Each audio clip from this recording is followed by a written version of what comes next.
વાવ થરાદ જિલ્લાના Tharad Deesa national highway પર મંગળવારે કર્ણાસર અને રણછોડજી ગોળિયા વચ્ચે આવેલા કર્ણાસર પાટિયા નજીક ગમખ્વાર માર્ગ અકસ્માત સર્જાયો હતો।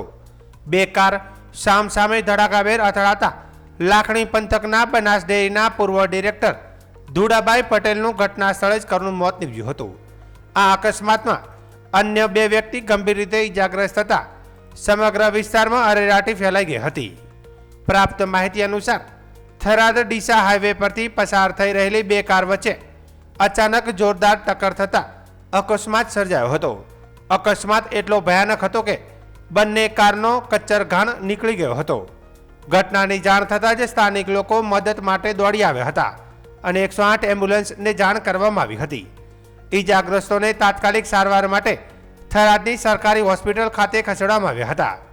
અકસ્માતના સમાચાર મળતા જ મૃતક અને ઇજાગ્રસ્તોના પરિવારજનો તેમજ સમર્થકો મોટી સંખ્યામાં હોસ્પિટલ ખાતે પહોંચ્યા હતા।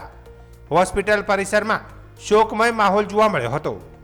થરાદ પોલીસે ઘટના સ્થળે પહોંચી મૃતદેહને પોસ્ટમોર્ટમ અર્થે ખસેડી અકસ્માત અંગે ગુનો નોંધી વધુ તપાસ હાથ ધરી છે।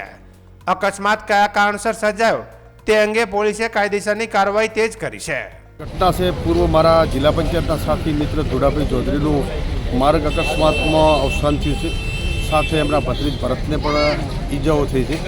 परंतु आ नगरोळ तंत्रनी बेदरकारीना कारणे एक साइड ज रस्तो छे अने सिंगल रस्तो होवाना कारणे सामे गाड़ीओ અથડાઈ અને चौधरी समाजना आ विस्तारने भयंकर खोट पड़े एवा આગેવાન गुमाया कि मात्र ने मात्र तंत्रनी बेदरकारीना कारणे वारंवार अकस्मातो थई रह्या छे। छेल्ला કેટલા વર્ષથી તમે સૌ જાણો છો કે આ રસ્તો બનતો જ નથી અને તંત્રના અને કોન્ટ્રાક્ટરની મિલીભગતના કારણે ભયંકર નુકસાન થઈ રહ્યું છે।